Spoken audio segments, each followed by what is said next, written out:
Here on the grounds of Ag in Motion 2025, I'm with Jay Cole, who is a product specialist for New Holland sprayer equipment, and there is something new to talk about for sprayers at New Holland this year. That's right, Scott. For model year 26, we're launching IntelliSpray sprayer automation, which is our first step into, I'll say, having a vision system for the sprayer to detect crop quality as well as weeds, to do selective spray in a green on brown type of situation.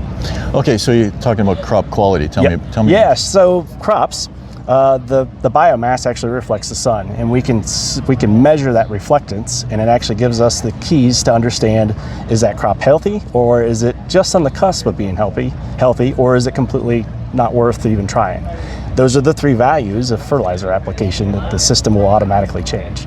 And it detects the crop and decides, okay, are you close to that perfect yield spot for our fertilizer application that we can do? And it applies the right amount.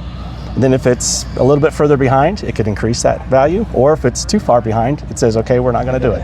And it actually lowers the value to some set point that the operator can set. So you're talking about application of in-crop nitrogen. That's right, in-crop nitrogen. Right. And really the fancy term for it is live VRA, or live variable rate application. Okay, and the green on brown, now that's spraying fallow or stubble crop. That's right. That's right. So the idea, our concept of green on brown, is the selective spray piece of our IntelliSpray automation system. And that gives the system has the ability now to see the reflectance of just the weed when it's by itself, and then apply herbicide to that specific spot.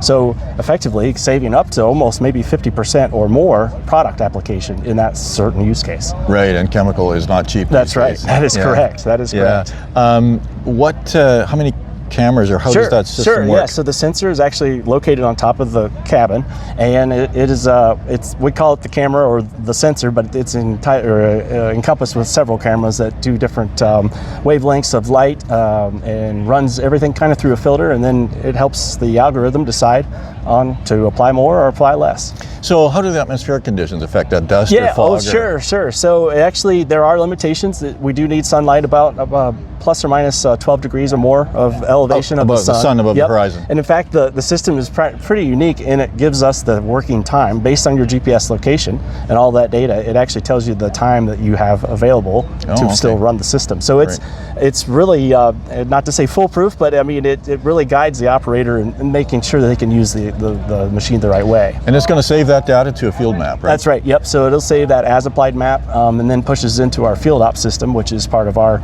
PLM intelligence offering that comes standard with the sprayer. Right, so that gives the producer a lot of data to go back on and see whether his select spray did a job. That's right. Right? That's right, yeah, and you can kind of follow along of where it applied more or less fertilizer back on the VRA side of things to kind of give you a little bit of an idea of your crop health. Right. That's really where this is headed. Right. Yep. Great. Well, Jay Cole, thanks very much. All right, thanks a lot, Scott. Thank you.